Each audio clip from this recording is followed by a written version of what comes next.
stories told to children have never been disposable fluff. They were never meant to be shallow, comforting noise pumped into developing brains to keep them docile until bedtime. Historically, children's stories existed for one reason: to prepare children for adulthood. Listen to elders when they are wise. Understand that beauty attracts envy. Don't destroy yourself for romance. Don't cry wolf for attention. Pride comes before the fall. Slow and steady wins the race. Make promises carefully and keep them. Don't go into the woods alone. Be aware, strangers, human and animal. Temper your desire. Practice restraint. Fairy tales didn't exist to protect children from danger. They existed to forearm children against danger itself. The wolf isn't just a wolf. The forest isn't just a forest. The point was never this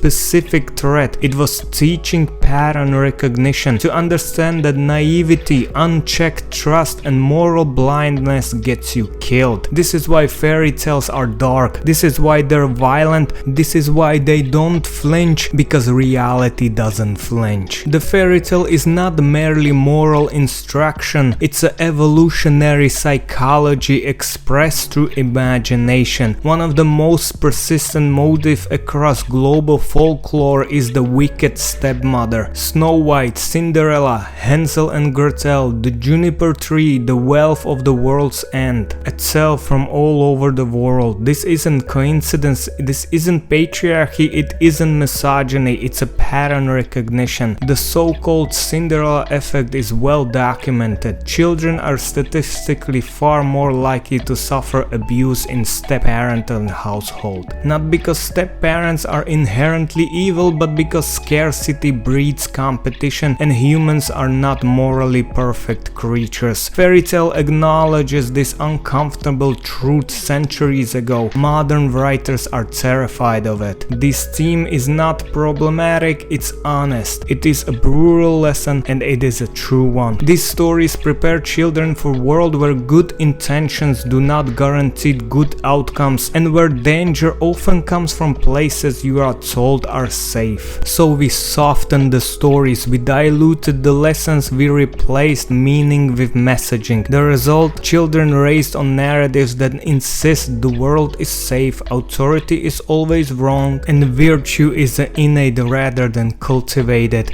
And adults who are emotionally stunned, incapable of confronting hardship, adversity, and moral ambiguity. We no longer tell fairy tales, we tell fantasies about ourselves. Take Snow White. In the original Grimm tale, and even more clearly in Disney's 1937 film, Snow White is not powerful because she asserts dominance. She's powerful because she's civilized. She brings order to chaos. She creates cleanliness, routine, harmony. Animals cooperate. The dwarfs grow civilized in her presence. She doesn't conquer, she nurtures. Her weakness is her nurture. She trusts too easily. She applies this kindness to everybody, and that is why Queen nearly kills her 3 times. And that's the lesson. Virtue without discernment is dangerous. Snow White earns protection not through self-assertion but through character. She doesn't weaponize her influence. She doesn't demand obedience. She doesn't declare herself special. She is special, and that distinction matters. Now look at the Snow White 2025. Here, virtue isn't something you demonstrate, it's something you are born with. Power isn't earned, it's awakened. Authority isn't justified, it's assumed. The story collapses into a contradiction. Hierarchies are evil, except when Snow White sits at the top. Power is bad, except when she wields it. Leadership is wrong, except when she was always meant to rule. Her victory isn't moral, it's inevitable. She doesn't grow, she doesn't learn restraint, she doesn't comfort her own flaws. She merely realizes how awesome she already is. This isn't isn't a hero's journey, that's a narcissism with orchestral backing.